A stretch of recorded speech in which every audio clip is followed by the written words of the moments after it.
दरवाजे पर कौन है। ये कहानी है राघव की, जो अपनी माँ के साथ अकेले रहता है। राघव को कहानियाँ सुनना बहुत पसंद था। एक रात बहुत तेज बारिश हो रही थी। राघव अपनी माँ के पास लेटे हुए एक कहानी सुनने की जिद कर रहा था।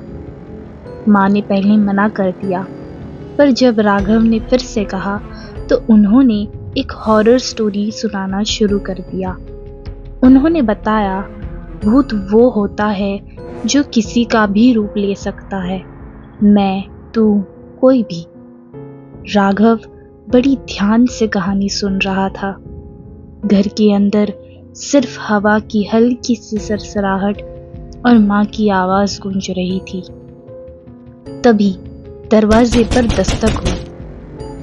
माँ ने राघव से कहा, बेटा जा देख कौन है।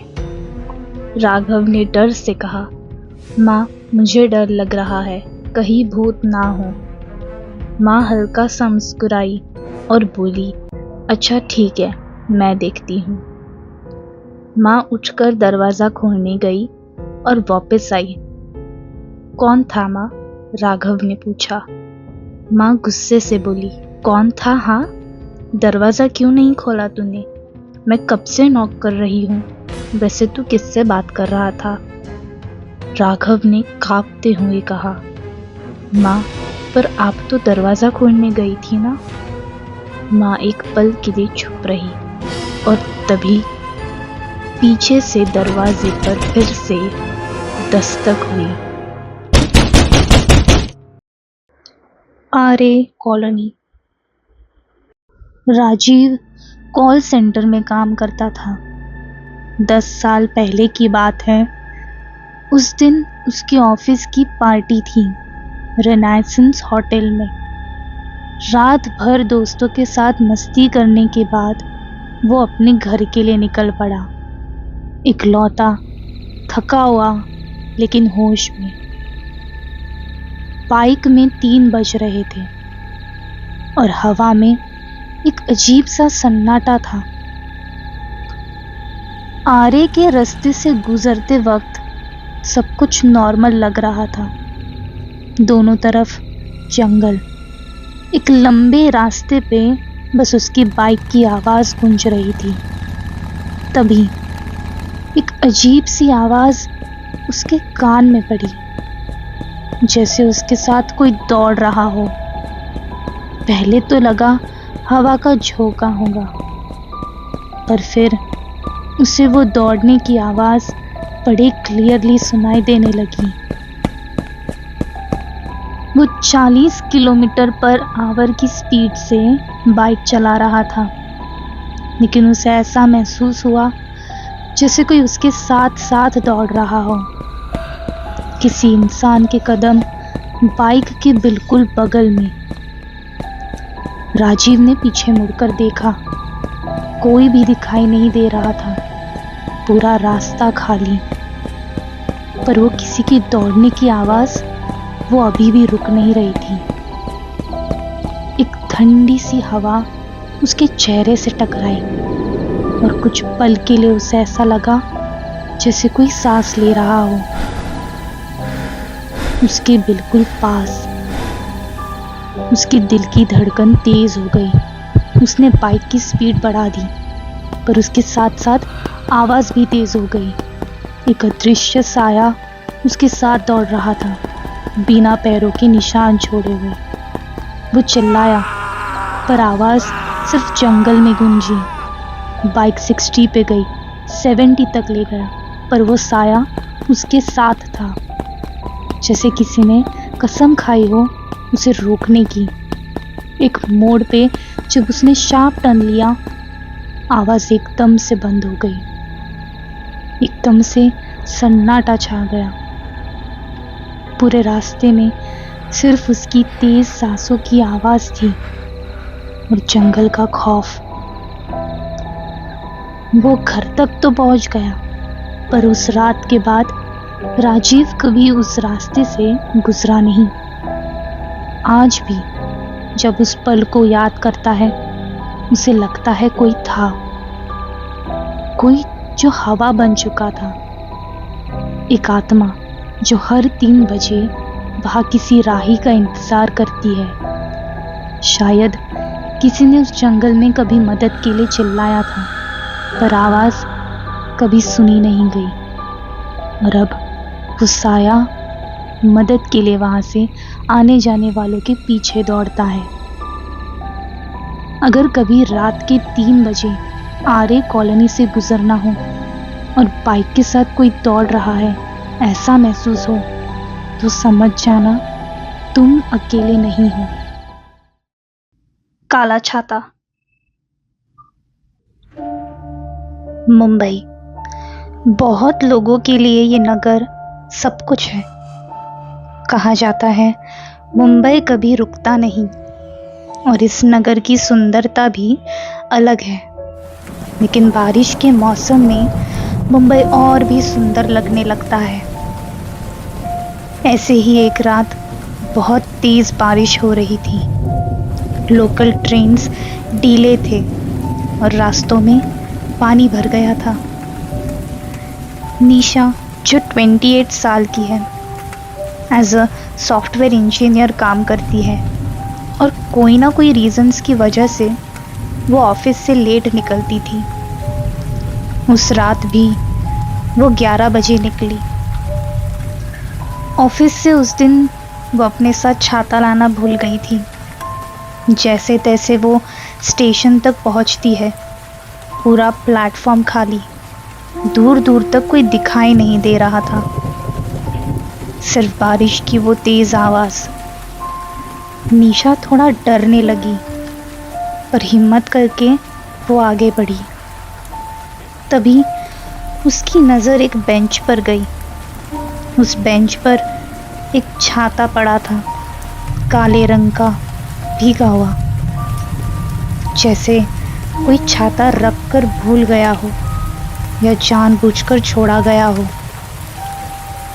निशा के पास अपना छाता नहीं था और आसपास भी कोई दिखाई नहीं दे रहा था। तो उसने सोचा इस बारिश से बचने के लिए वो ये छाता ले ले और कल वो वापस यहाँ रख देगी या किसी और को दे देगी जिसे ज़रूरत हो। जैसे ही उसने वो छाता उठाया, एक ठंडी सी हवा उसके कानों के पास से गुजरी, जैसे किसी ने कुछ कहा हो, वापस रख दो। वो घबरा गई, पर उसने फिर सोचा शायद बारिश और थकान के वजह से उसने हैलुसिनेट किया होगा। इतने में ट्रेन आती है और निशा ट्रेन में चढ़ जाती है छाते के साथ। कुछ देर बाद वो ट्रेन से उतरकर अपने घर की ओर चलती है। काला छाता। जैसे ही वो घर पहुंच जाती है, छाते के अंदर से एक पुराना फोटो नीचे गिर जाता है। निशा उस फोटो को उठाकर देखती है। उसमें एक छोटी सी बच्ची होती है, बारिश में खड़ी, हाथ में वही छाता। फोटो पलटा कर देखा तो पीछे लिखा था, मिल गई तो वापस लौटा देना, वरना मैं लेने आऊंगी। निशा ये सब रखकर सोने चली जाती है। वो पूरी रात ठीक से सो नहीं पाई। हर बार आंख लगती तो एक ही सपना बार बार आता था। एक छोटी सी लड़की भीगी हुई बेडरूम के कोने में खड़ी, हर बार बस एक ही चीज कह रही थी, मेरा छाता वापस दो। अगली सुबह निशा ने छाता स्टेशन वापस ले जाने का फैसला किया, पर प्लेटफॉर्म पर तो वो बेंच वहां था ही नहीं। स्टेशन मास्टर ने कहा, यहाँ तो कोई बेंच ही नहीं था मैडम। निशा कंफ्यूज्ड थी। उसने छाता वहीं नीचे छोड़ दिया और सीधा काम पे चली गई। लेकिन उस रात निशा घर नहीं पहुंची। अगले सुबह न्यूज़ पर बताया जा रहा था, एक लड़की की लाश प्लेटफॉर्म पर मिली। पूरा बॉडी भीगा था और आंखें खुली। उस डेड बॉडी के पास एक तस्वीर मिली और उस तस्वीर में वही छोटी लड़की, पर उसके साथ अब एक और कोई ऐड हो चुका था और वो कोई और नहीं बल्कि नीशा थी। ये कहानी है दिशा की। अपने परिवार से अलग दिल्ली के एक अपार्टमेंट में रहती है अपने स्टडीज के लिए। दिशा को ट्रेंडिंग चीज़ों का बहुत शौक था, खासकर यूनिक और एंटीक डॉल्स के लिए। ऐसे ही एक दिन एक नया ट्रेंड आया और बड़ी तेजी से इंस्टाग्राम पर वायरल हुआ, द लाबुबू डॉल्स। दिशा ने उस डॉल को देखते ही ऑर्डर प्लेस कर दिया। उसे उस डॉल की यूनिकनेस बहुत पसंद आई। उसी दिन रात के 9 बजे दिशा के घर की बेल बजती है। वो सोच में पड़ जाती है, इस वक्त कौन हो सकता है? डॉल तो इतने जल्दी आएगा नहीं। दिशा ने दरवाजा खोला पर वहां कोई भी नहीं था। दिशा ने नीचे देखा तो किसी ने वहां बॉक्स रखा था। उस पर दिशा का एड्रेस था और लिखा था, डोंट थ्रो और बर्न इट। ये पढ़कर उसे थोड़ा अजीब लगा, पर इस चीज को इग्नोर करते हुए वो बॉक्स अंदर ले जाती है और ओपन करती है। दिशा पूरी तरह से शॉक्ड पर फिर एक्साइटेड हो गई। उसने ऑर्डर किया हुआ लाबुबू डॉल आ गया था। उसने उसे निकालकर तुरंत टेबल पर रख दिया और सोने चली गई। 1-2 दिन तो बड़े आराम से गए, पर तीसरे दिन उसने नोटिस किया सुबह डॉल की पोजीशन कुछ अलग होती थी। जिस तरह दिशा उसे रखती थी, अगले दिन वो वैसे नहीं होता था। उसने सोचा शायद किसी कारण की वजह से उसकी पोजीशन बदल जाती होगी, पर अगले कुछ दिन बहुत अजीब चीजें होने लगी। कॉलेज से आने के बाद डॉल नीचे गिरा हुआ मिलता था और रात को सोते वक्त उसे ऐसा लगता था कि डॉल उससे ही घूरे जा रहा है। कभी वो डॉल किसी कोने में होता था। दिशा अब डरने लगी थी उस डॉल से। उसने एक रात सोचा कि वो इस डॉल को पूरी रात रिकॉर्ड करेगी कि आखिर प्रॉब्लम क्या है, ताकि उसका डर भी निकल जाए और कोई कंफ्यूजन ना रहे। अगले सुबह उसने वो वीडियो को देखा और वो देखते ही उसकी आंखें खुली की खुली रह गई। दिशा ने वीडियो में देखा लाबुबू डॉल अपने आप दिशा के ओर मुंह करके बैठ गया और उसे पूरी रात घूरे जा रहा था। दिशा ये सब देख ही रही थी। इतने में वो वीडियो में डॉल की आंखें कैमरा की ओर होती है और वो अपने पलके झपकाता है। ये देखकर दिशा कांप उठती है और चिल्लाकर फोन दूर फेंक देती है। दिशा अब बस वो डॉल से छुटकारा पाना चाहती थी। उसने हिम्मत करके वो डॉल को हाथ में लिया और बाहर फेंक दिया, पर जैसे ही वो मुड़ी, वो डॉल वापस उसी टेबल पर था। दिशा अब फ्रस्ट्रेट होने लगी थी और गुस्से में वो डॉल को टेरेस पर ले गई और वहां उसने उस डॉल को आग लगा दिया। दिशा वहीं खड़े होकर उस डॉल को जलते हुए देख रही थी। जब डॉल पूरी तरह जलकर राख हो गया, तब दिशा को सुकून मिला। उसे लगा उस डॉल से उसका पीछा छूट चुका है। फिर वो अपनी रूम की ओर जाती है। जैसे ही वो दरवाजा खोलती है, फिर से वो डॉल दिशा की आंखों के सामने होता है, बेड पर। उस डॉल को देखकर ऐसा लग ही नहीं रहा था कि उसे जलाया गया हो। दिशा सहमे हुए दरवाजे के यहाँ ही खड़ी होती है। इतने में वो लाबुबू डॉल दिशा को डरा हुआ देख जोर जोर से हंसने लगता है। दिशा बहुत जोर से चिल्लाई, इतने जोर से कि आसपास के पड़ोसी दिशा के रूम के तरफ आए, और जो उन्होंने देखा वो देखकर सब शॉक्ड रह गए। दिशा फर्श पर पड़ी थी, उसकी आंखों से खून बह रहा था, और वो डॉल अब भी बेड पर था, पर उसके चेहरे पर खून के धब्बे थे। उस दिन के बाद वो लाबुबू डॉल और बॉक्स दोनों कहीं गायब हो गए। इंस्टाग्राम पर भी बहुत सी वीडियोस वायरल होने लगी।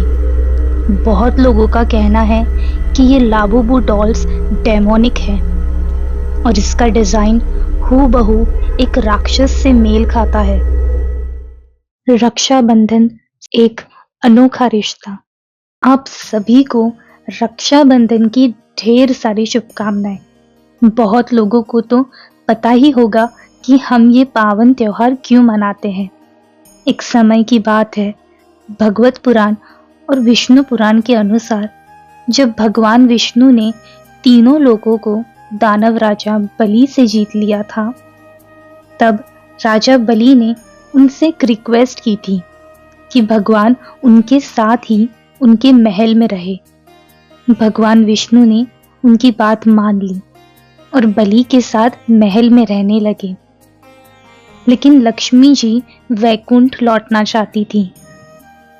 तब लक्ष्मी जी ने राजा बलि के हाथ में राखी बांध दी और उन्हें अपना भाई बना लिया। जब बलि ने पूछा कि वो बदले में क्या चाहती है, तब लक्ष्मी जी ने कहा, मुझे मेरे पति वापस चाहिए, आप उन्हें उनकी प्रतिज्ञा से मुक्त कर दीजिए। राजा बलि जो अब उनके भाई बन चुके थे, उन्होंने तुरंत उनकी मांग स्वीकार कर ली और भगवान विष्णु लक्ष्मी जी के साथ वैकुंठ वापस लौट गए। तब से रक्षाबंधन का त्योहार एक पवित्र रिश्ते की याद दिलाता है। आज ऐसे ही एक अनोखे रिश्ते की कहानी है। 7 साल की उम्र में ही मीरा ने अपने पूरे परिवार को एक कार एक्सीडेंट में खो दिया था। तब से मीरा बिल्कुल अकेली पड़ गई थी। मीरा अपनी चाची के साथ अकेले रहती थी। वैसे तो उसकी चाची बहुत अच्छी थी, मीरा से बहुत प्यार करती थी, पर वर्कलोड के कारण चाची को मीरा के साथ समय बिताने नहीं मिलता था और ना होमवर्क में हेल्प कर पाती थी। मीरा को पहली बार स्कूल में रक्षाबंधन के थीम पर स्पीच परफॉर्म करने का मौका मिला था। इसलिए रात भर मीरा रक्षाबंधन पर लाइंस लिखने की कोशिश कर रही थी, लेकिन मीरा को समझ ही नहीं आ रहा था कि वो क्या लिखे। अगले दिन सुबह मीरा स्कूल जाने की तैयारी कर रही थी। तभी उसकी नजर अपने स्टडी टेबल पर रखे एक पेज पर गई। उस पेज के ऊपर एक लॉकेट रखा था, जो देखते ही मीरा को बहुत पसंद आया और उसने बिना सोचे समझे वो लॉकेट अपने पॉकेट में रख दिया और उस पेज पर रक्षाबंधन स्पीच की पूरी इंफॉर्मेशन लिखी थी। मीरा खुश हो गई और सोचा शायद चाची ने मेरे लिए लिख के रखा होगा। उसके चेहरे पर एक मुस्कान थी। तभी स्कूल वैन की आवाज आई और मीरा जल्दी से अपना बैग उठाकर भाग गई। वो इतने जल्दी में थी कि चाची को थैंक यू कहना भूल गई। शाम को जब मीरा अपने दिन के बारे में चाची से बात कर रही थी, तब उसने मुस्कुराते हुए कहा, थैंक यू चाची, आपने मुझे लॉकेट दिया और आपने मेरे लिए स्पीच भी लिखी। चाची ने, दोस्तों, रक्षाबंधन के दिन हम सब अपने भाई या बहन को गिफ्ट्स देते हैं, और अगर वो गिफ्ट हैंडमेड हो तो और भी अच्छा लगता है। ऐसे ही इंस्टाग्राम पर एक पेज है, brush and glide. She makes handmade gifts with love and care. आपको यहाँ मैग्नेट्स, बुक मार्क्स, मिरर्स और भी बहुत कुछ मिलेगा with customization. Do check out her page and follow her for more upcoming gifts. Link in the description. हैरानी से उसकी तरफ देखा और कहा, मैंने कोई लॉकेट नहीं दिया और ना ही कोई स्पीच लिखी। शायद तुमने ही रात को लिखा होगा और भूल गई। ये सुनकर मीरा थोड़ा सोच में पड़ गई। उसे कुछ याद नहीं आ रहा था। थोड़ी देर बाद वो चुपचाप घर के बाहर वाले पार्क में जाके बेंच पर बैठ गई और अपने लॉकेट को देखने लगी।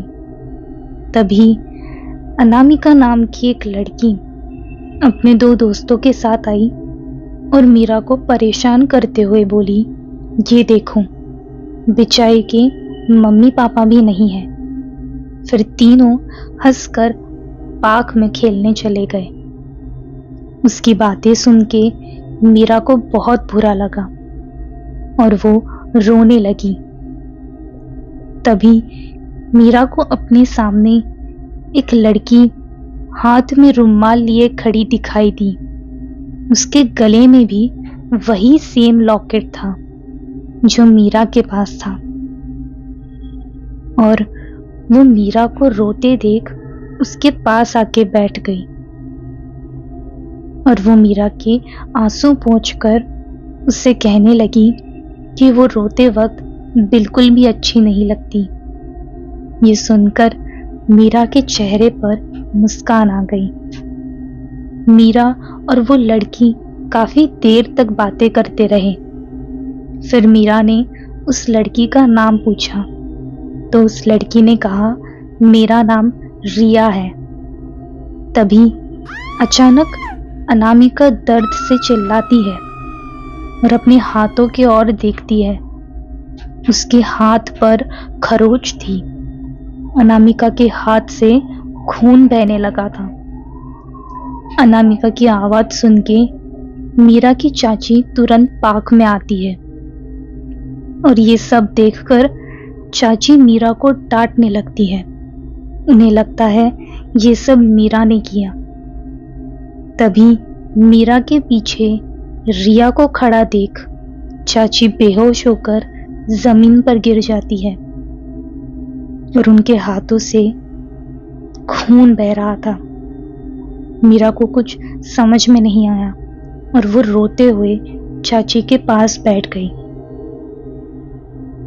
होश में आकर मीरा के चाची ने उसे उनका फोन लाने को कहा। मीरा जल्दी से भागकर अपने चाची का फोन ले आई। मीरा के चाची ने तुरंत हॉस्पिटल कॉल किया और इमरजेंसी में एम्बुलेंस मंगाया। कुछ देर बाद एम्बुलेंस आई और मीरा की चाची और अनामिका को हॉस्पिटल ले गई। अनामिका और चाची हॉस्पिटल जाके बेटर फील करने लगी। उनका घाव कोई मामूली घाव नहीं था, बल्कि चाकू से उनके हाथ पर लिखा था, डोंट हर्ट मीरा, यानी मीरा को तकलीफ मत दो। मीरा जैसे ही हॉस्पिटल रूम में अपने चाची को देखने आई तो उसे देखते ही चाची रो पड़ी और मीरा से कहने लगी, वो मुझे दिखी, वो तुम्हारे पीछे थी और तुम्हारे पास ये लॉकेट कैसे आया? मीरा चौंक गई और कहने लगी, कौन आया था और कौन था मेरे पीछे? मेरे पीछे तो रिया थी। मीरा के मुंह से रिया का नाम सुनकर चाची के चेहरे का रंग उड़ गया। उन्होंने मीरा से पूछा कि वो रिया को कैसे पहचानती है। तो मीरा ने उन्हें बताया कि रिया नाम की लड़की उनसे पार्क में मिली थी। वो जैसे जैसे रिया के बारे में बता रही थी, मीरा की चाची और घबराई जा रही थी। उन्होंने मीरा को कस के गले लगाया और जोरों से रोने लगी। मीरा अब सहम गई थी, क्योंकि उसने अपनी चाची को इस तरह रोते हुए कभी नहीं देखा था। वो बार बार पूछने लगी, आखिर हुआ क्या है? उसकी चाची ने रोते हुए मीरा को बताया कि 6 साल पहले रक्षाबंधन के दिन तुम्हारा पूरा परिवार कहीं बाहर घूमने जा रहे थे। तभी तुम्हारे पेरेंट्स के साथ तुम्हारी 10 साल की बड़ी बहन का भी कार एक्सीडेंट से मौत हो गई थी और सिर्फ तुम ही बच गई थी। मीरा के चाची ने कहा, रिया तुमसे बहुत प्यार करती थी। उसने तुमसे वादा किया था कि वो हमेशा तुम्हारी रक्षा करेगी, और ये लॉकेट भी रिया ने ही खरीदा था तुम्हारे लिए, ताकि वो तुम्हें वो लॉकेट रक्षाबंधन के दिन गिफ्ट करे।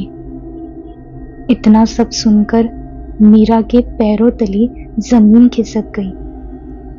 उसे इतना सब कुछ एक साथ सुनकर झटका लगा, और तभी उसे हॉस्पिटल के विंडो के बाहर रिया दिखाई दी। वो मुस्कुरा रही थी। इससे पहले कि मीरा अपने चाची को ये बताती कि रिया विंडो के पास ही खड़ी है, वो वहां से हमेशा हमेशा के लिए गायब हो गई और फिर कभी वापस नहीं आई। आज भी मीरा हर रक्षाबंधन के दिन राखी खरीद के लाती है और घर के मंदिर में रखती है। उस दिन के बाद से उसे रिया कभी दिखी तो नहीं, पर वो जानती है कि रिया उसकी हमेशा रक्षा कर रही है। दोस्तों, रक्षाबंधन ये सिर्फ भाई और बहन का त्योहार नहीं है, बल्कि दो बहन जो एक दूसरे के लिए खड़ी होती है, दो भाई जो किसी से भी लड़ जाएंगे एक दूसरे के लिए। ये त्योहार उनके लिए भी है।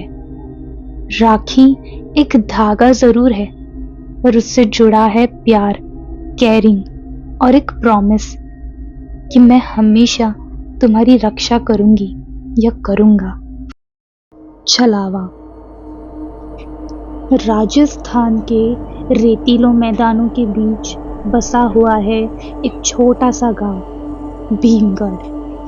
कुछ सालों पहले भीमगढ़ में सभी हंसते खेलते थे, एक साथ रहते थे, पर कुछ समय बाद ये सब बदल गया। सभी लोग ज्यादातर अपने घरों में रहने लगे, और जैसे ही सूरज ढलता था उस गांव में कोई भी नजर नहीं आता था। सारे दुकानें बंद हो जाते थे।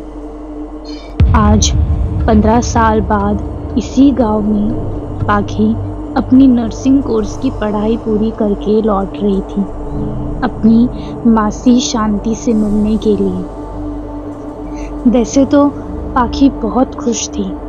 इतने सालों बाद वो अपने मासी से मिलने वाली थी, पर थोड़ी मायूस भी, क्योंकि इसी गांव में पाखी ने कम उम्र में ही अपने मम्मी पापा को खोया था।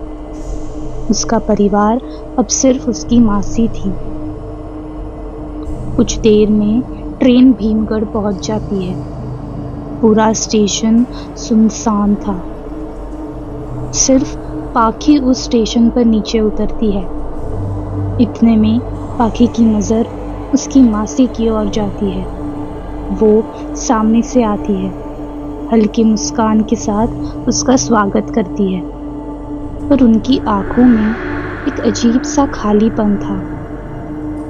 पाखी अपनी मासी को देखकर बहुत खुश हो गई। वो कुछ कहती उसके पहले मासी बोलती है कि जल्द से जल्द घर चलो, शाम हो गई है।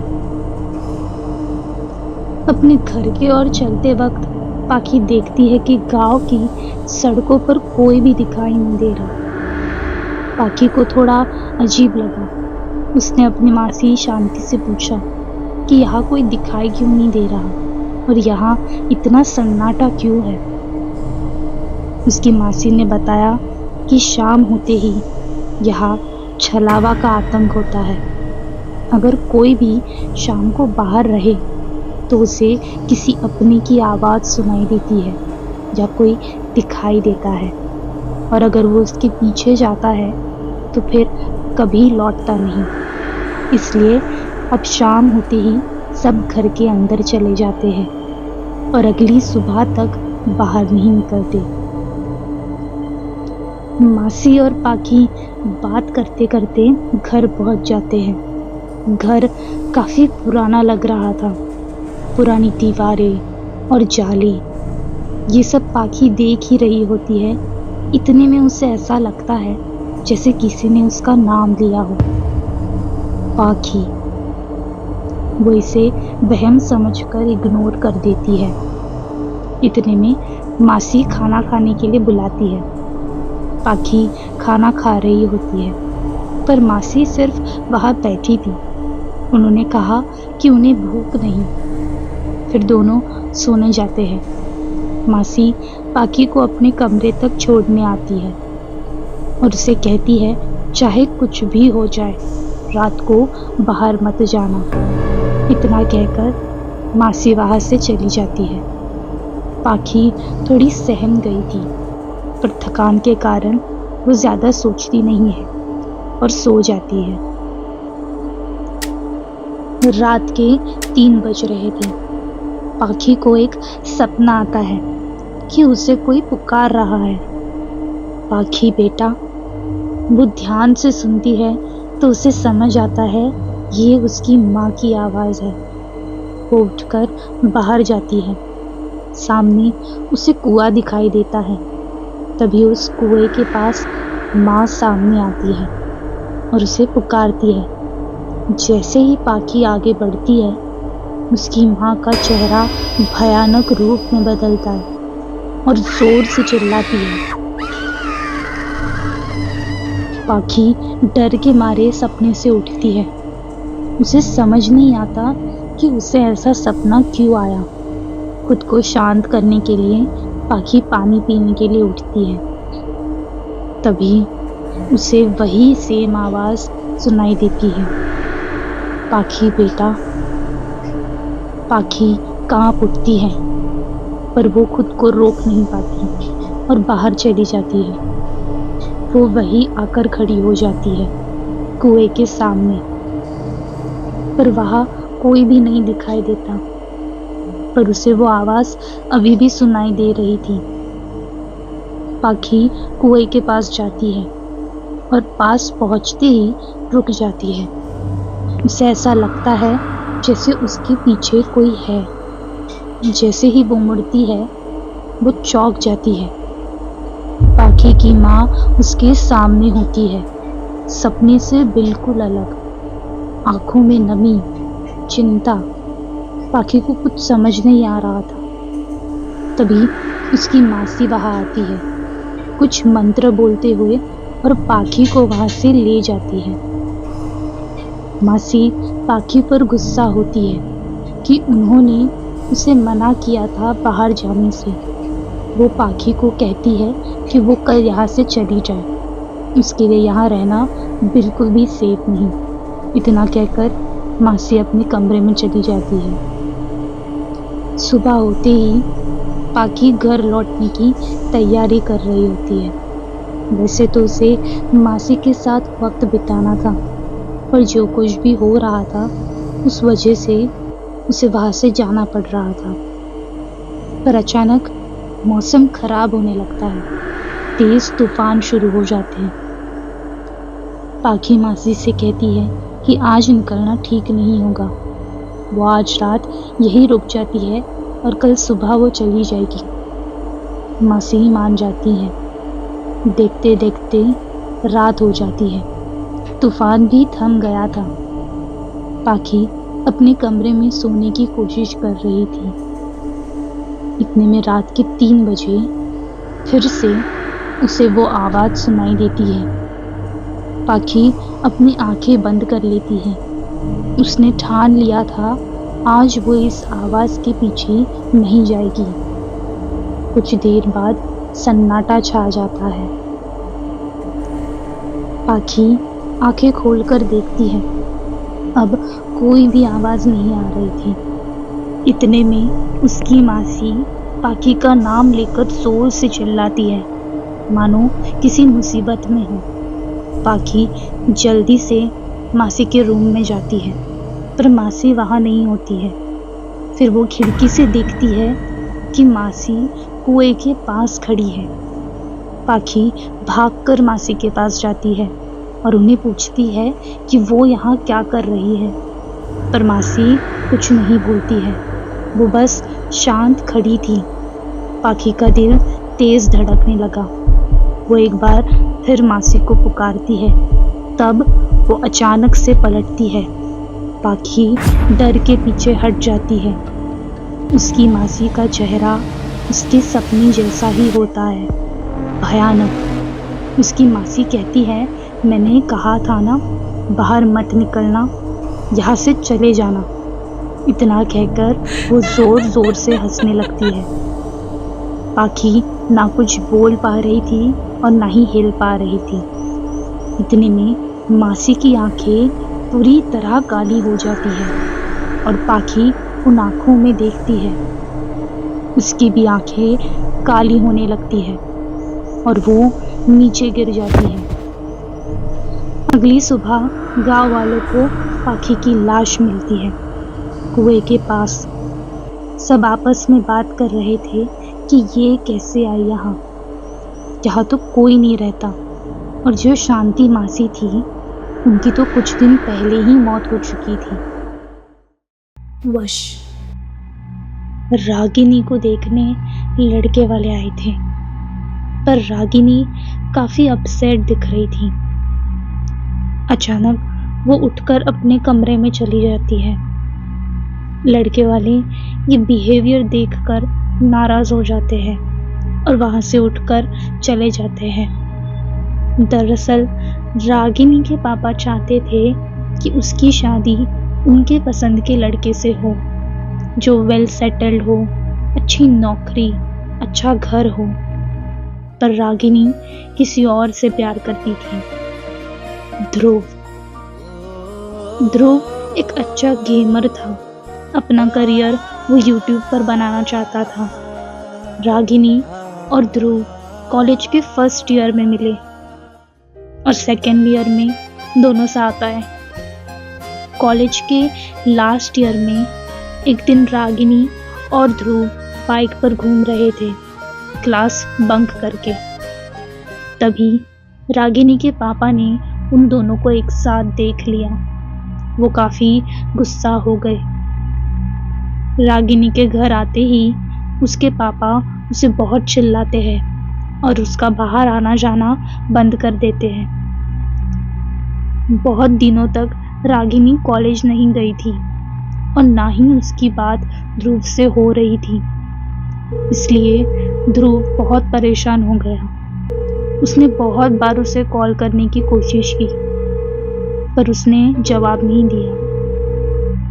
उस हादसे के 1-2 दिन बाद रागिनी काफी बदल सी गई थी। अक्सर अकेले रहा करती, कभी रात में कुछ फुसफुसाती। एक दिन वो अपने कमरे से बाहर ही नहीं निकलती है। सुबह से रात हो जाती है। उसके मम्मी पापा परेशान हो गए और उसे आवाज देने लगे, रागिनी बेटा, दरवाजा खोलो। बहुत देर आवाज देने पर भी अंदर से कोई भी आवाज नहीं आती है। तभी रागिनी जोर से हंसने लगती है। इतने में दरवाजा खुल जाता है। रागिनी के मम्मी पापा तुरंत अंदर जाते हैं। वो देखते हैं रागिनी बेड पर बैठी है, चादर ओढ़कर, और वो अभी भी हंसे जा रही थी। रागिनी के पापा कहते हैं, ये क्या मजाक है रागिनी, चलो बाहर। ये कहते हुए रागिनी के पापा चादर खींचकर फेंकते हैं। तभी रागिनी का भयानक चेहरा देखकर दोनों डर जाते हैं। आंखों के नीचे काले गड्ढे, बिखरे बाल। वो काफी भयानक तरीके से अपने पापा को देखती है और फिर से जोर से हंसने लगती है। उसके मम्मी पापा डरकर बाहर आ जाते हैं। कई दिनों तक रागिनी बहुत वियर्ड बिहेव करती थी। कभी वो एक कोने में खड़े होकर हंसती, तो कभी रोती, कभी अकेले में कुछ फुसफुसाती, तो कभी एकटक किसी कोने में देखती। एक दिन तो सारी हदें पार हो जाती है। रागिनी चाकू से खुद को चोट पहुंचा रही थी। उसके पापा उसे रोकने के लिए आगे बढ़ते हैं, तो वो गुस्से में उनका गला दबाने लगती है। जैसे तैसे वो उसका हाथ छुड़ाकर उसे कमरे में बंद कर देते हैं। वो जोर जोर से दरवाजा पीटने लगी और चिल्लाने लगी। तभी ध्रुव वहां पंडित जी के साथ आता है। रागिनी के पापा दोनों को देख शॉक हो जाते हैं, पर कुछ कहते नहीं। पंडित जी सभी से कहते हैं कि वो बाहर ही रुके, चाहे कुछ भी हो जाए कोई अंदर नहीं आएगा। इतना कहकर वो अंदर जाते हैं। पूरे आधे घंटे की शांति के बाद रागिनी की जोर से चिल्लाने की आवाज आती है। वो आवाज काफी भयानक होती है। सबकी रूह कांप जाती है वो चीख सुनकर।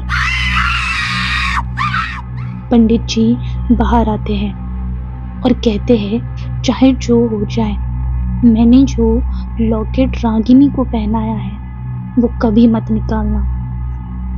तभी रागिनी की माँ पूछती है, पर इसे क्या हुआ था? अचानक वो ऐसा बिहेव क्यों करने लगी?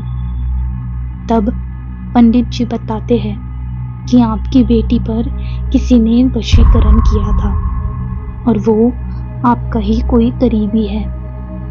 इतने में पंडित जी रागिनी के पापा की तरफ देखते हैं। तभी रागिनी के पापा रोते हुए कहते हैं कि मुझे माफ कर दो, ये सब मैंने ही किया था। मुझे बस रागिनी की शादी अपने पसंद के लड़के से करानी थी जो वेल सेटल्ड हो। मुझे नहीं पता था ये वशीकरण इतना भयानक और हावी होगा। रागिनी के पापा अपनी गलती मानते हैं और ध्रुव और रागिनी को एक्सेप्ट करते हैं। रागिनी को जब होश आता है तब उसे कुछ याद नहीं होता। कुछ दिन बाद धीरे धीरे रागिनी बेटर होने लगती है। दोस्तों, वशीकरण एक बहुत ही भयानक चीज है। इससे जितना दूर रहे उतना ही अच्छा है। Haunted villa. ये कहानी आशीष चंचलानी की जुबानी बताई गई एक सच्ची कहानी है। आशीष अपने दो दोस्तों के साथ अच्छा टाइम स्पेंड करने के लिए आउट ऑफ कंट्री गए थे, विस्परिंग वुड्स विला में। काफ़ी प्रीमियम लुक था उस जगह का और पूरा विला वुड्स का बना हुआ था। आशीष और उसके दो दोस्त विला के अंदर एंटर करते हैं। बाहर से जितना सुंदर था, अंदर से और भी कई ज़्यादा रॉयल लग रहा था। पर जैसे ही आशीष अंदर एंटर करता है, उसे कुछ तो गलत लगता है, जैसे कुछ सही नहीं। तभी रवि उसका ध्यान भटकाते हुए कहता है कि चलो जल्दी चेक इन करके सामान अंदर रखकर थोड़ा रिलैक्स करते हैं। कुछ देर तक सभी मिलकर टाइम स्पेंड करते हैं मस्ती मजाक के साथ। पर रात होते ही सब अपने कमरे में चले जाते हैं सोने के लिए। आशीष सोने की कोशिश ही कर रहा था। इतने में उसे बेडरूम की डोर की कर्कश खुलने की आवाज़ आती है और फिर कुछ सेकंड्स बाद दरवाज़ा ज़ोर से बंद हो जाता है। आशीष ये देखकर डर गया। इससे पहले आशीष खुद को समझाता कि शायद दरवाज़ा प्रॉपरली बंद नहीं किया होगा। इतने में दरवाज़ा फिर से कर्कश आवाज़ से खुलकर ज़ोर से बंद हो जाता है। ऐसे ही 10 बार होते रहा। आशीष वही जम सा गया। उसे समझ नहीं आया कि वो क्या करे। जैसे तैसे वो रात उसने काटी और अगले ही सुबह आशीष ने अपने दोस्तों को बताया जो उसके साथ हुआ। तब उसके दोस्तों ने भी बताया कि उन्हें रात को किसी की चलने की आवाज़ आ रही थी, पर किसी की हिम्मत ही नहीं हुई उठकर देखने की। तीनों ने मिलकर डिसाइड किया वो आज रात एक साथ सोएंगे। पूरे दिन टाउन घूमने के बाद तीनों थक गए थे और तीनों आशीष के कमरे में सोते हैं। ठीक रात के 12 बजे सबकी नींद एक अजीब आवाज़ से खुल जाती है। तीनों बहुत डर जाते हैं क्योंकि उनके कमरे के बाहर से ऐसी आवाज़ आ रही होती है जैसे कोई ज़ोर ज़ोर से गोल गोल घूम रहा हो। पहले तो उन्हें लगा कि ये कोई और आवाज़ होगी, लेकिन धीरे धीरे वो आवाज़ तेज़ होने लगती है। तभी आशीष को अपने पापा की बात याद आती है। ऐसे समय में बस हनुमान चालीसा बोलो और खुद को शांत रखो। हनुमान चालीसा बोलते बोलते कब सबकी आंख लग गई पता ही नहीं चला। पर रात के 3 बजे आशीष की नींद अचानक टूट जाती है। आंखें खोलते ही जब वो अपने बगल में देखता है तो उसकी रूह कांप उठती है। वो वही फ्रीज हो जाता है क्योंकि उसके बिल्कुल पास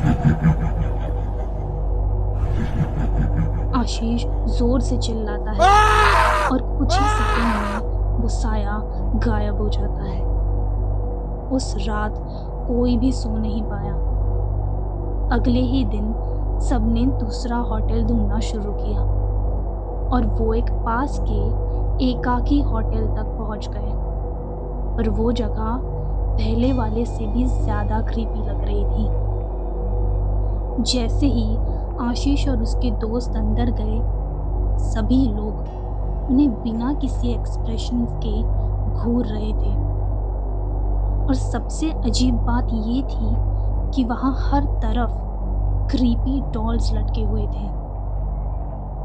ये देखकर आशीष और उसके दोस्त तुरंत बाहर आ गए और मैनेजर को कॉल करके इंडिया वापस जाने के लिए फ़्लाइट टिकट्स बुक कर लिए। उन्हें अब वहाँ और नहीं रुकना था। उसी शाम को सभी फ्लाइट से इंडिया वापस आ गए। दोस्तों, अगर आप भी कभी किसी विला में टाइम स्पेंड करने जाओ तो संभलना, कहीं वो विला हॉन्टेड ना हो। अनंत एक्सप्रेस। अभिषेक थका हुआ बेंच पर बैठा था, मानो जैसे जिंदगी से तंग आ चुका हो।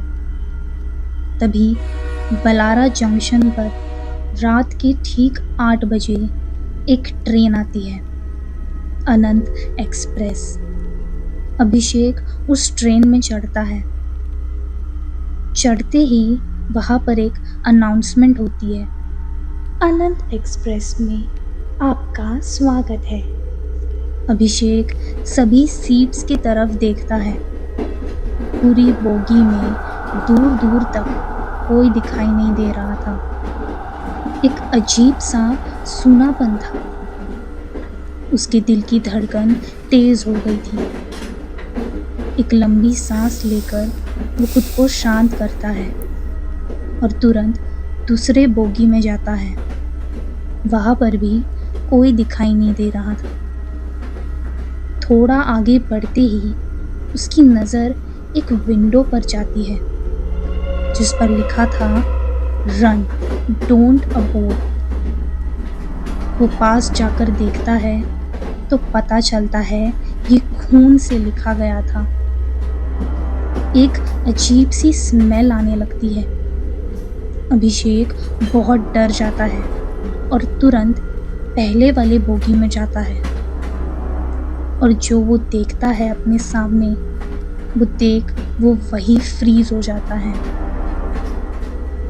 उसके सामने एक आदमी खड़ा था, मास्क पहने हुए। कपड़े बिल्कुल उसकी तरह थे, पर खून से लथपथ। अभिषेक हिम्मत करके उससे पूछता है कि तुम ही हो क्या जिसने वो सब लिखा था खून से? कौन हो तुम? इतने में वो मास्क वाला आदमी अपना हाथ आगे लाता है, जिसमें उसने हथौड़ा पकड़ा था, और तेजी से अभिषेक की ओर बढ़ता है उसे मारने के लिए। अभिषेक जैसे तैसे उसके वार को रोक लेता है। मारपीट के बीच अभिषेक की वॉच नीचे गिरकर दूर किसी कोने में जाती है। लड़ते लड़ते दोनों अब ट्रेन के दरवाजे के यहाँ आ गए थे। मौका देखते ही अभिषेक मास्क पहने आदमी को धक्का देता है और उसके चेहरे से मास्क हटाता है। इससे पहले वो देख सके वो कौन था, वो तेजी से ट्रेन के बाहर गिर जाता है और अभिषेक के हाथों में सिर्फ उसका मास्क और हथौड़ा रह जाता है। तभी अभिषेक नोटिस करता है कि ये ट्रेन बार बार एक ही स्टेशन से गुजर रही थी और बेंच पर उसने खुद को बैठा देखा। उसकी रूह कांप गई। ऊपर से ट्रेन इतनी तेजी से भाग रही थी कि कोई जंप करने की भी ना सोचे। इतनी तेज ट्रेन से गिरकर कोई भी बच नहीं पाता। तुरंत ही अभिषेक आगे वाले बोगी में जाता है, जहाँ लिखा था रन, डोंट अबोर्ड। इस बार वो थोड़ा और आगे जाता है और जो वो देखता है वो देख उसके पैरों तले ज़मीन खिसक जाती है। एक कोने में उसकी ही कई सारी लाशें पड़ी थी। उसे रियलाइज़ होता है वो एक लूप में फंसा था और जो अभिषेक बाहर है उसे अंदर चढ़ने नहीं देना है। वो तुरंत पहले विंडो के यहाँ जाता है और फिर से उसके ऊपर खून से लिखता है ताकि अच्छे से दिखाई दे, रन, डोंट अबोर्ड। तभी पीछे से अभिषेक के सर पर जोर से वार होता है और वो कोई और नहीं बल्कि खुद अभिषेक ही था। वो तुरंत उसके बॉडी को घसीटकर आगे की सीट के कोने में रख देता है और उसके हाथ से हथौड़ा और मास्क ले लेता है। मास्क पहनकर वो तुरंत पिछले बोगी में जाता है। आगे बढ़ते बढ़ते वो देखता है एक कोने में अभिषेक की तरह ही कई सारे वॉचेस पड़े हैं। ये सब इग्नोर करके वो तुरंत आगे के बोगी में जाता है। तब अचानक एक अनाउंसमेंट होती है, अनंत एक्सप्रेस में आपका स्वागत है। वो पीछे मुड़कर देखता है तो अभिषेक ट्रेन में चढ़ चुका था।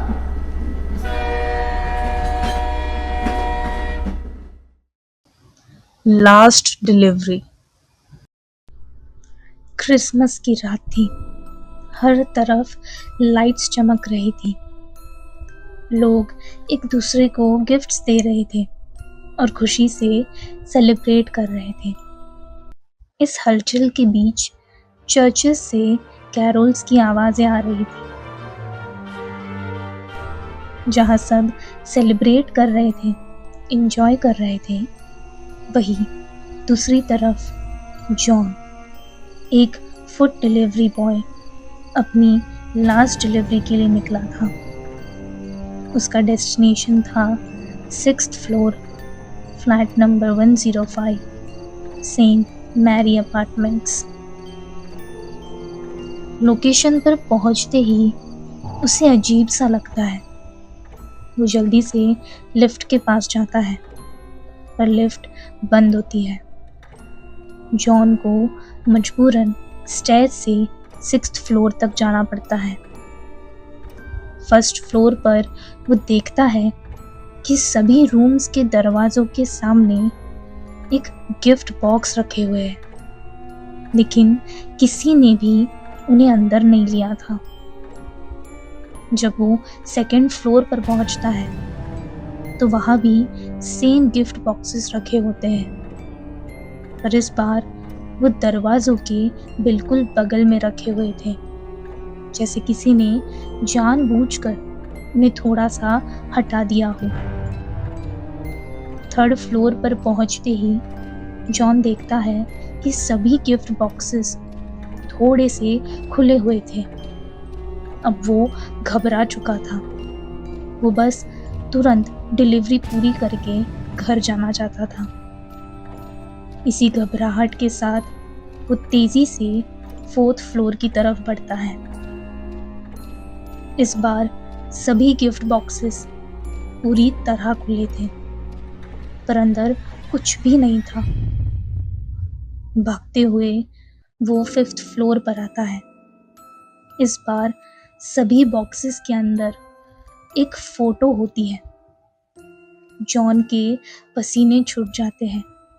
जैसे तैसे हिम्मत करके वो फाइनली 6th फ्लोर पर पहुंचता है और सीधा रूम नंबर 105 के पास आ जाता है। इस फ्लोर पर एक अजीब बात थी। किसी भी डोर के सामने एक भी गिफ्ट बॉक्स नहीं था। इतने में रूम नंबर 105 का दरवाज़ा धीरे से खुलता है और एक मधुर गीत चल रहा होता है। Jingle bells, jingle all the way. Oh, what fun it is to ride in a one-horse open sleigh.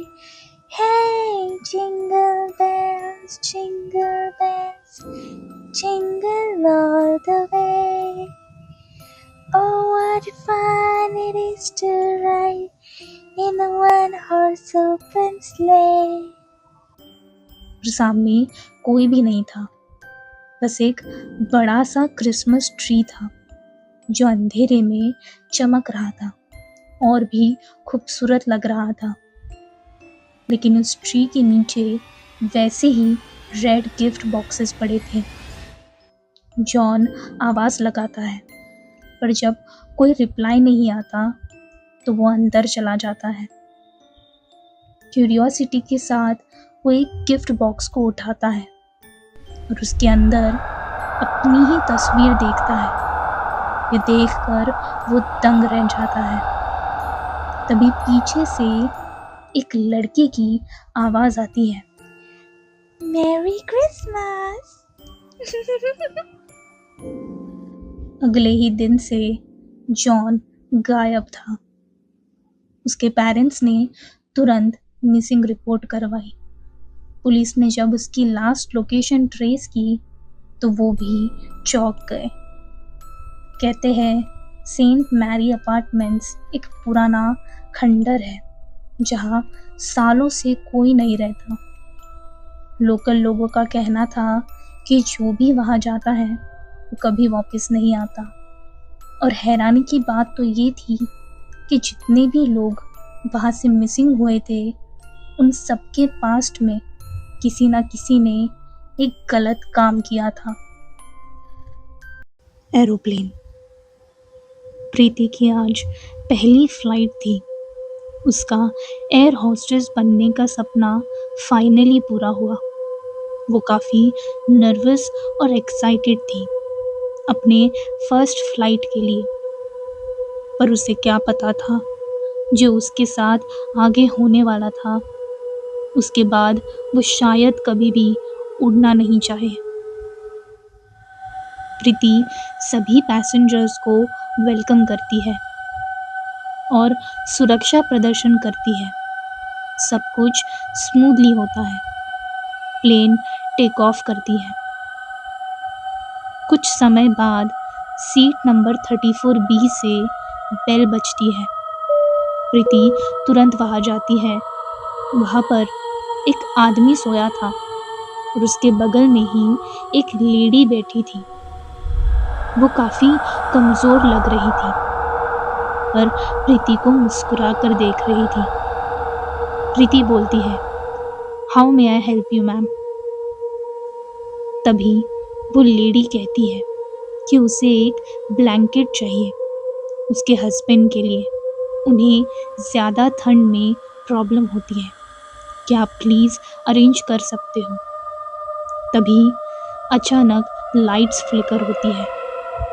प्रीति डर जाती है पर तुरंत उस लेडी को देख श्योर मैम कहकर ब्लैंकेट लाने चली जाती है।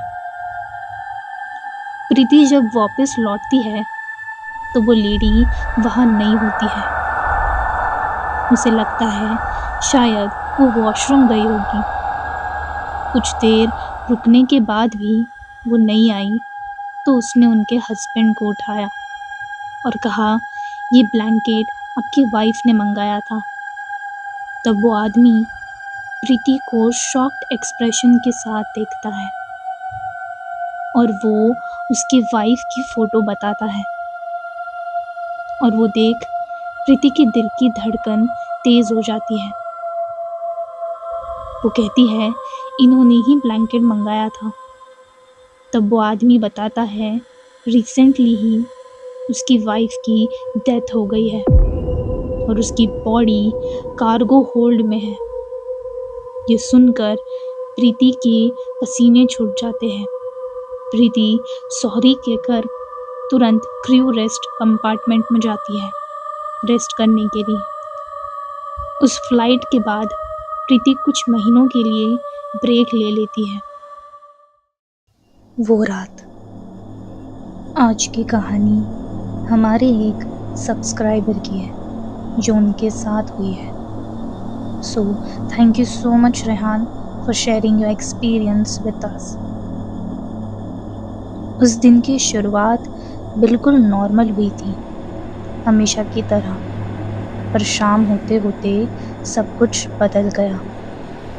रेहान को अचानक बहुत तेज़ बुखार आ जाता है और सर में भयंकर दर्द। उसकी हालत देखकर रेहान के मम्मी पापा काफ़ी डर जाते हैं। उन्होंने तुरंत डॉक्टर से फ़ोन पे बात की और हॉस्पिटल जाने का फैसला किया। सभी लोग सोच में पड़ गए कि अचानक रेहान की तबीयत इतनी कैसे बिगड़ गई। रेहान के साथ घर में उसकी छोटी बहन और एक बड़ा भाई भी था। छोटी बहन को तो पहले ही सुला दिया था। बड़ा भाई भी उनके साथ जाना चाहता था, लेकिन मम्मी पापा ने उसे घर पर ही रुकने को कहा क्योंकि छोटी बहन भी थी और देर रात को पूरा घर खाली छोड़ना खतरे से खाली नहीं। पर कहीं ना कहीं सभी को भाई को घर पर अकेले छोड़ने की चिंता हो रही थी क्योंकि पिछले कुछ दिनों से घर में अजीब चीज़ें हो रही थी। कभी कभी रात में किसी की चलने की आवाज़ आती थी।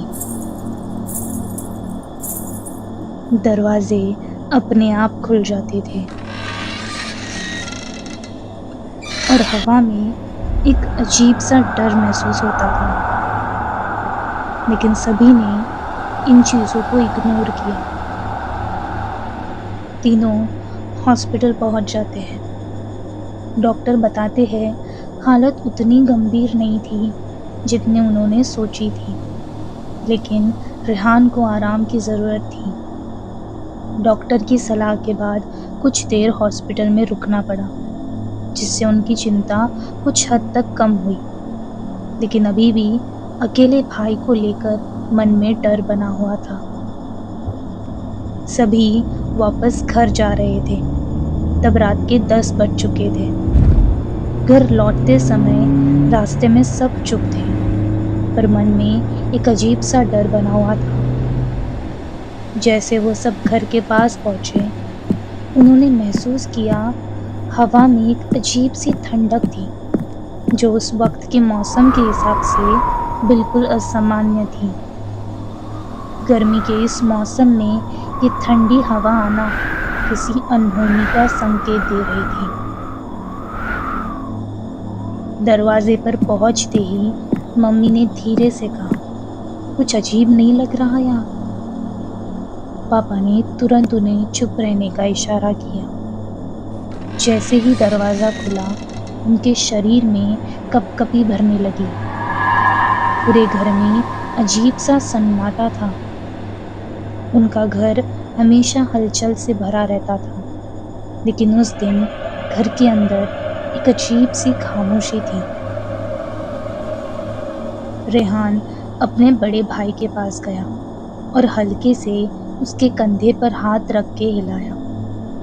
भाई ने डर कर अपनी आंखें खोली और तुरंत बैठ गया।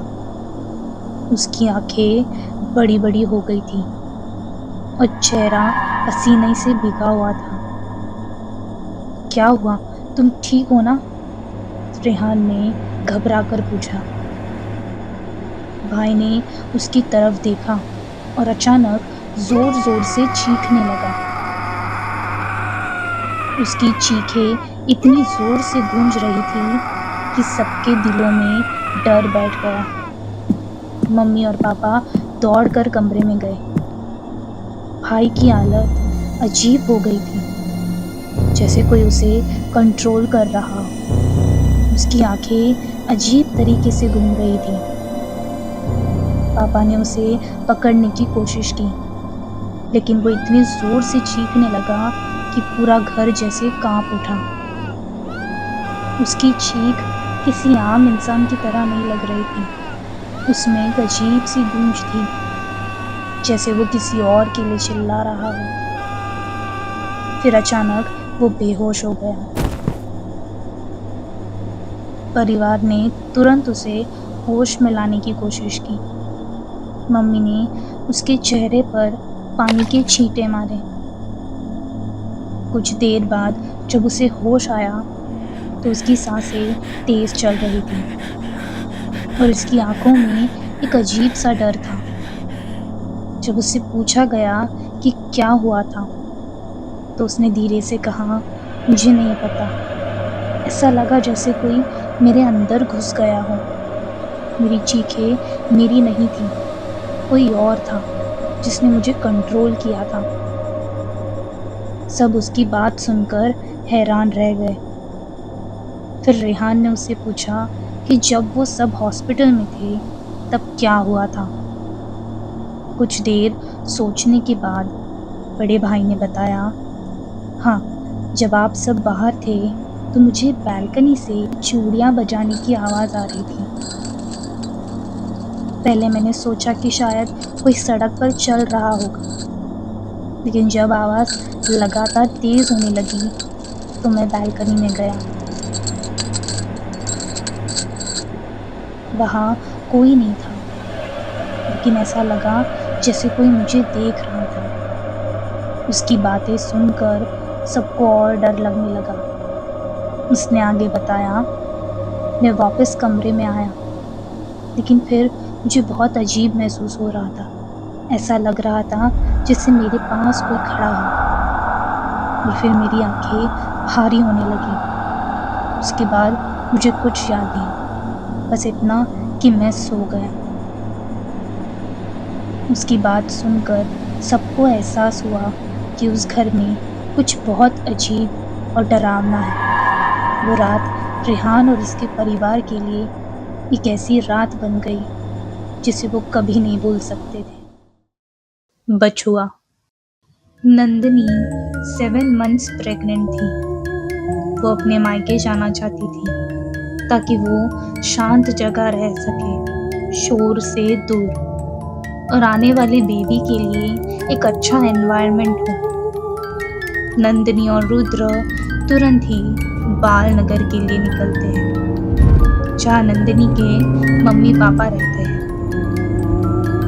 नंदिनी व्यू का आनंद ले रही थी, उसे सुकून मिल रहा था। तभी अचानक एक बूढ़ी औरत उनके गाड़ी के सामने आ जाती है। रुद्र वक्त पर गाड़ी रोकता है। वो चिल्ला कर कहती है, आगे मत जाओ, मत जाओ। रुद्र तुरंत ही साइड से गाड़ी ले जाता है। नंदिनी डर जाती है। रुद्र से पूछता है कि वो ठीक है ना। वो हाँ कहती है।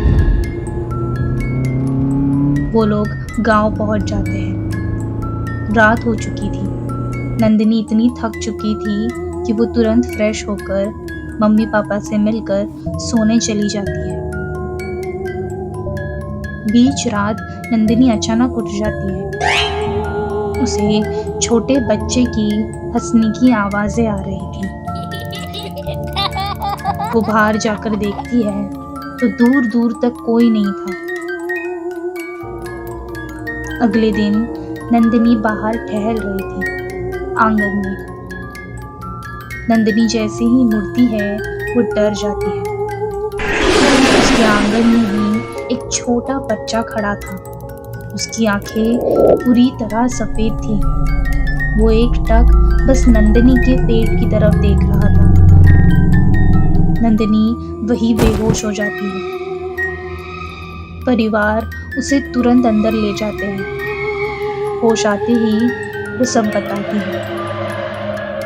तभी उसके मम्मी पापा डर जाते हैं और वो बताते हैं कि जिसे उसने देखा है वो बछुआ है।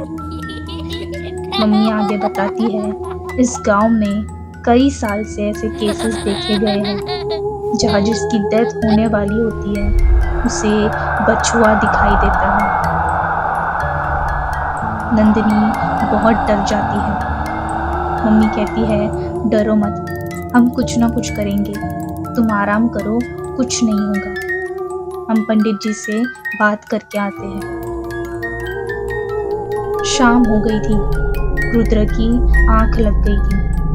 नंदिनी ने मौका देखते ही हॉस्पिटल जाने का फैसला किया। वहां पहुंचते ही उसने डॉक्टर से बात की कि उसे तुरंत डिलीवरी करनी है। उसके साथ जो हुआ वो उसने सच सच बताया। डॉक्टर्स भी बचपा में बिलीव करते थे, इसलिए वो मान जाते हैं और तुरंत प्रोसेस शुरू करते हैं। कुछ घंटे बाद नंदिनी होश में आती है। वो दर्द में थी पर अपने बच्चे को देखना चाहती थी। नंदिनी के पैरों तले जमीन खिसक जाती है जब नर्स उसे बताती है कि वो उसके बच्चे को नहीं बचा पाए। बेबी की पेट में ही मौत हो चुकी थी। नंदिनी ट्रॉमा में चली जाती है। वो कुछ एक्सप्रेशंस नहीं दे रही थी, मानो जैसे उसे किसी की बातें सुनाई ही ना दे रही हो। नर्स वहां से चली जाती है। एक आखिरी बार अपने बेबी को देख नंदिनी पास में रखे स्कैपल को उठाती है। वो कुछ सेकंड्स तक उस स्कैपल को देखती है, अपने बेबी की तरफ देख वो आई एम सॉरी कहकर अपना गला काटती है। उसी दिन नंदिनी और उसका बच्चा दोनों मर जाते हैं। कहते हैं आज भी उस गांव में बछुआ लोगों को दिखाई देता है, इसलिए कई लोग वो जगह छोड़कर जा चुके हैं। Rose day. रोज डे के दिन महेश सोनाली को एक रोज देते हुए अपनी फीलिंग्स बताता है। महेश और सोनाली स्कूल टाइम से ही काफी अच्छे दोस्त थे, हमेशा साथ रहते और एक दूसरे के बहुत क्लोज थे। सोनाली मुस्कुराकर रोज ले लेती है, लेकिन अचानक उसका सर भारी होने लगता है। वो महेश से कहती है, I am not feeling well, और तुरंत ही अपने घर चली जाती है। रात हो जाती है। महेश सोच में पड़ जाता है, कहीं उसने कुछ गलत तो नहीं कर दिया। सोनाली ने उससे बात नहीं की थी। जैसे ही सोनाली घर पहुंचती है, उसका सर दर्द से फट रहा होता है। थकान के कारण उसकी आंख लग जाती है और उसे पता भी नहीं चलता कि रात के ठीक 12 बज चुके हैं। अचानक सोनाली को अपनी छाती पर एक अजीब सा भार महसूस होता है, जैसे कोई उसके ऊपर बैठा हो। जैसे ही वो आंखें खोलती है, वो देखती है कि उसके ऊपर एक लड़की बैठी है। उसका चेहरा बहुत ही अजीब और डरावना होता है। सोनाली पूरी तरह फ्रीज हो जाती है। ना वो हिल पाती है, ना ही कुछ बोल पाती है। तभी सोनाली झटके से उठती है। वो समझ जाती है कि ये सब एक सपना था। लेकिन जैसे ही वो उठती है, उसके गले पर एक निशान होता है। ये देखकर वो डर जाती है। घबराहट में वो तुरंत महेश को कॉल करती है और उसे अपने घर बुला लेती है, क्योंकि उसे बहुत ज़्यादा डर लग रहा होता है। महेश तुरंत सोनाली के घर पहुंचता है। वो कांप रहा होता है, जैसे उसे सोनाली से मिलकर कुछ ज़रूरी कहना हो। जैसे ही वो अंदर आता है, सोनाली को देखकर दंग रह जाता है। सोनाली हवा में फ्लोट कर रही होती है और उसकी आंखें पूरी तरह लाल होती है। महेश तुरंत टेबल पर पड़े रोज पर गंगा जल डालता है। फिर वो उस गुलाब को तोड़कर बाहर फेंक देता है। इसी के साथ सोनाली नीचे गिर जाती है।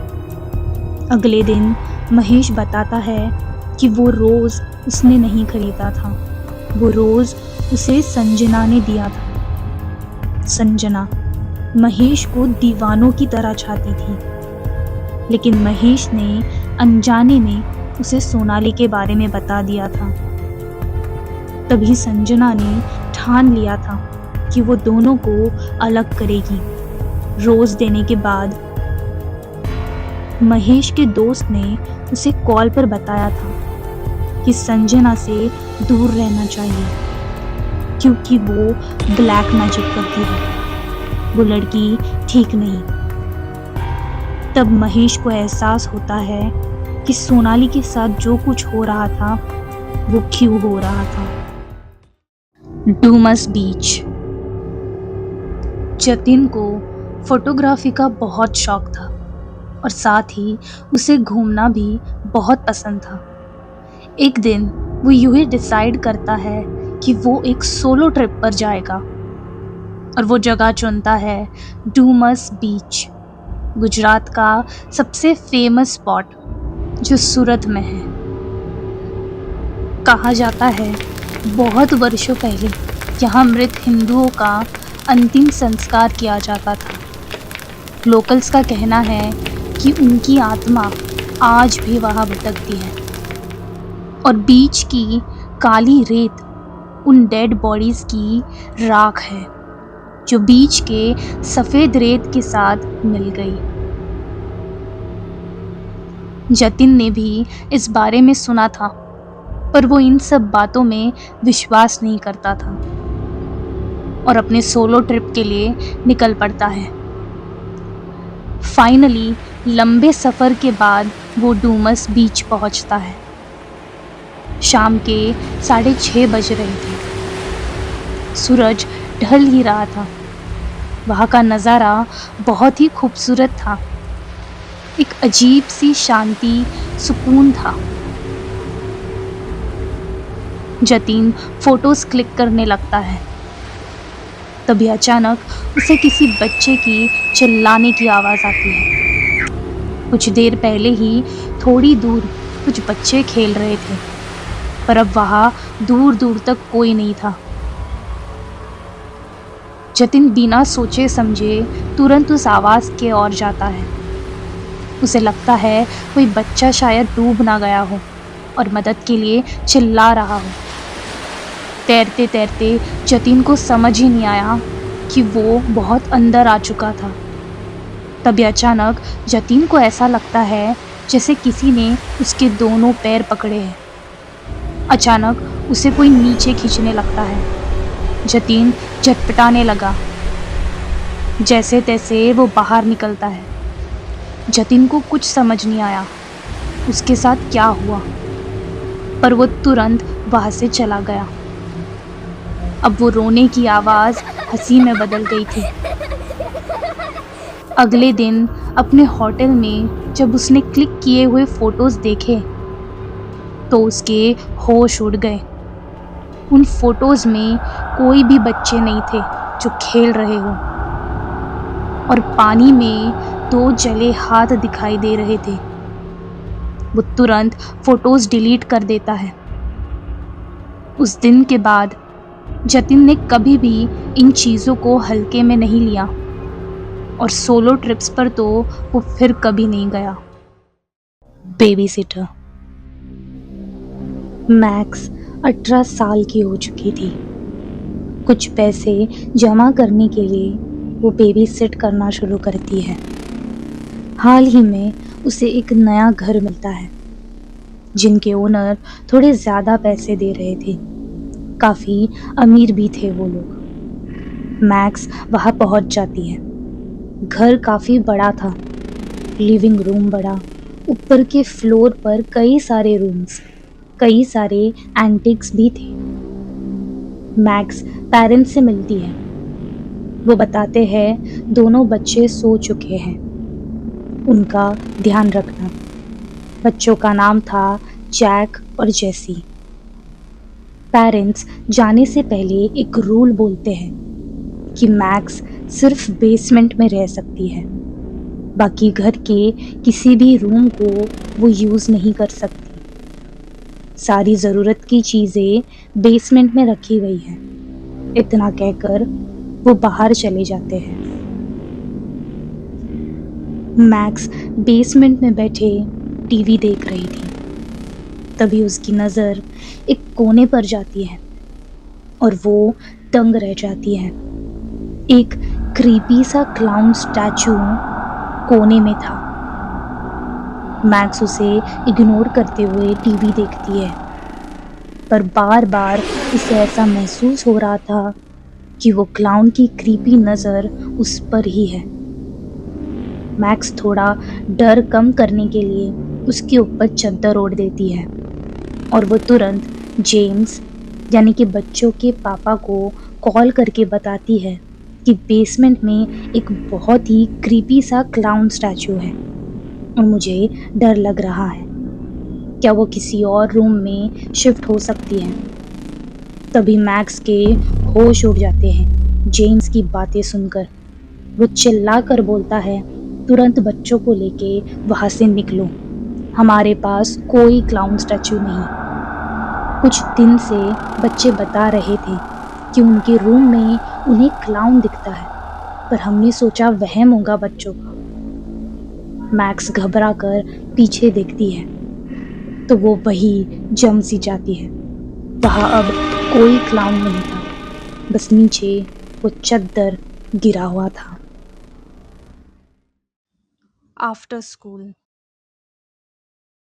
दिव्या अपने स्कूल से वापस आती है और की से दरवाज़ा खोलती है। घर पर कोई भी दिखाई नहीं दे रहा था। उसकी मम्मी ने बताया था कि आज पापा घर पर होंगे, तो वो पापा को आवाज़ लगाते हुए ढूंढती है। पहले तो कोई रिस्पॉन्स नहीं आया, पर फिर किसी कोने से उसके पापा की आवाज़ आती है, हाँ बेटा यहाँ आओ। दिव्या उस आवाज़ को फॉलो करती है। वो फिर आवाज़ लगाती है। उसके पापा हाँ बेटा कहते हैं। दिव्या ऊपर के फ्लोर पर जाती है। तब उसे एक रूम से उसके पापा की आवाज़ आ रही होती है। उस रूम का डोर हल्का सा खुला था, पर अंदर अंधेरा था और एक अजीब सी खामोशी थी वहां। दिव्या तुरंत आगे बढ़ती है। इतने में उसे कोई खींच लेता है। दिव्या घबरा जाती है, पर वो और कोई नहीं बल्कि दिव्या के ही पापा थे। चेहरे पर अजीब सा डर था। वो दिव्या को बताते हैं कि जो आवाज दे रहा था वो मैं नहीं। तुम अपने कमरे में जाओ तुरंत, और चाहे जो हो जाए बाहर मत निकलना। दिव्या बहुत डर जाती है, पर तुरंत ही वो अपने रूम में जाती है और लॉक लगा लेती है। लकीली उसके रूम में फोन था। वो तुरंत मम्मी को कॉल करती है और सब बताती है, पर उसकी मम्मी जो कहती है वो सुनकर उसकी रूह कांप जाती है। वो बताती है कि घर पर कोई नहीं है, तुम्हारे पापा और मैं, हम दोनों ही बाहर हैं। तुम अपने कमरे से बिल्कुल भी बाहर मत निकलना, हम अभी आ रहे हैं। तभी उसके रूम के दरवाजे पर एक नॉक होती है।